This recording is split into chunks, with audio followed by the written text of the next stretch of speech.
Dentro de la doctrina católica, dentro de la enseñanza católica, hay un término que muchas veces no conocemos o no hemos conocido porque se hace complicado usarlo en nuestras conversaciones diarias. Y ese término es restitución. Ahora, les voy a dar la explicación que es, unos ejemplos para que podamos entender las lecturas de hoy. Restitución quiere decir reparación.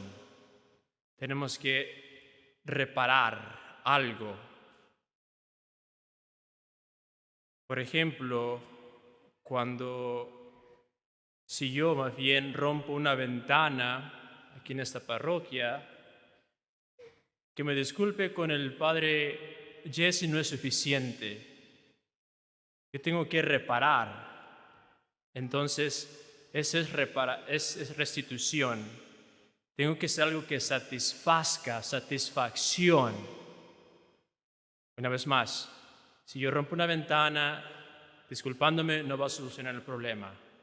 Yo tengo que traer otra ventana, tengo que hacer algo al respecto. Por ejemplo, cuando una persona peca con el corazón, la satisfacción es pegarse en el pecho, es decir, pedir perdón, arrodillarse ante Cristo, ante Dios y pedir perdón. Tenemos que actuar.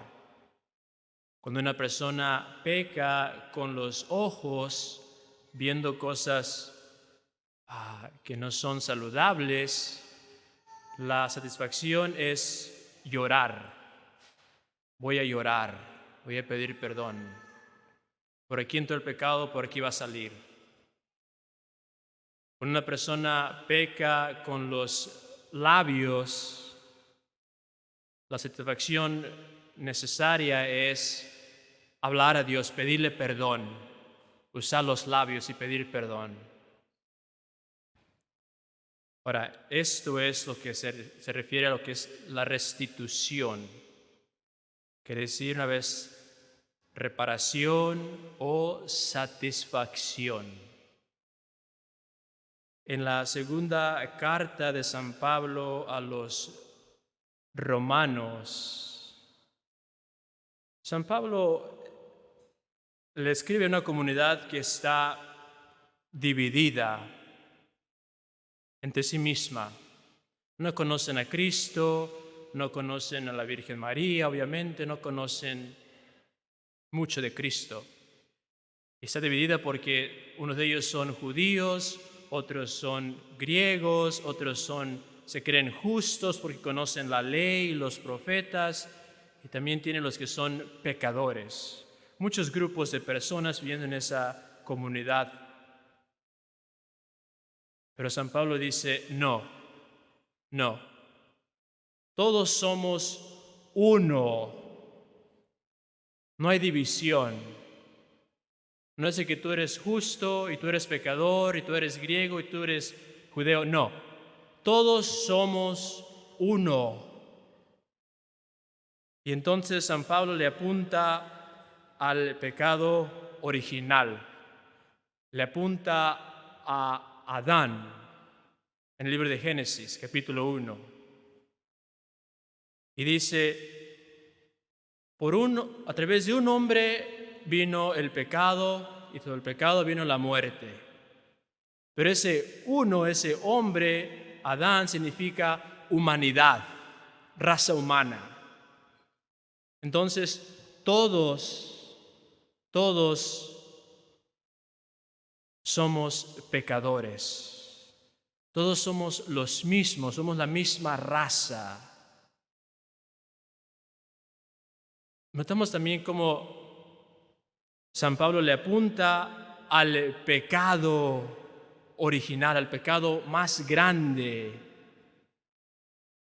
El pecado más grande, quiero yo pensar que no es tanto la desobediencia del hombre, sino el robo de la fruta del árbol del conocimiento. El pecado más grande fue robarse la fruta que no deberían de haber tomado. El hombre cometió un pecado muy grande. Desobedeció, sí, pero en verdad fue el que robó la fruta del árbol del conocimiento. Ahora, una vez más, ¿cómo vamos a satisfacer eso? ¿Cómo vamos a reparar lo que hicimos cuando robamos esta fruta? Tú y yo, ustedes y yo la robamos, ahí estábamos, porque somos los mismos. Tú y yo, como Adán, somos seres humanos, somos hombres. ¿Cómo vamos a restaurar? ¿Cómo vamos a poner esa fruta atrás, más bien arriba a ese árbol donde pertenece? Tenemos que hacer satisfacer. ¿Cómo? Allá, ella, la Virgen, la nueva Eva, cuando decimos Dios te salve María, y luego decimos bendito es el fruto de tu vientre Jesús. Jesús, la fruta que nos da Eva, el hombre, es la satisfacción perfecta para restaurarla, para ponerla atrás en el árbol del conocimiento. No es coincidencia que Jesús murió en la cruz, no. No era porque los judíos eran malos, descorazonados, no. Era necesario para hacer satisfacción que Jesús, la fruta que Eva, que el hombre nos da, tiene que ser restaurada en ese árbol. Lean los evangelios, por favor. A veces no entendemos, no hay problema, nomás observen qué pasa ahí. En el Evangelio de Lucas, el primer capítulo nos dice que ya el faraón Herodes también quería matar a Jesús, pero no lo logró. Él huyó porque lo querían matar, no lo lograron. El Evangelio de Juan nos dice que cuando Jesús estaba en el templo predicando el Evangelio, lo querían apedrear, pero no lo apedrearon. Él no murió.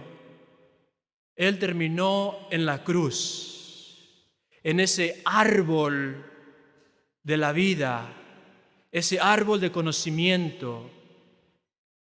Teníamos que restaurar ese pecado, ese error.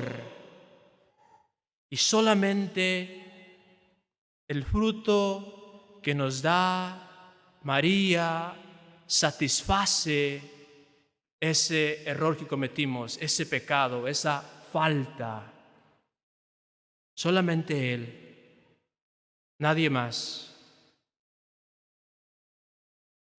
Muchas veces nosotros pasamos aflicción, dolor, llanto, lloramos, la muerte, la vejez. Como el profeta Jeremías, nos lamentamos. Venganza, sufrimiento, persecución. El Salmo también 69 de hoy nos dice que hay mucha aflicción, que hay una crisis. Y se dice, ¿hasta cuándo, Señor? ¿Hasta cuándo vamos a restaurar? Hasta que Jesús, la fruta, se suba a ese árbol.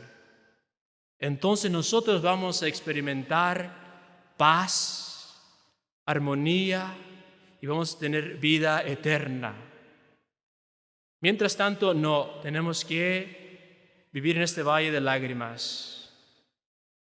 Tenemos que enfrentar la realidad de que hay mucho dolor en este mundo, que la vida es temporaria, la vida termina.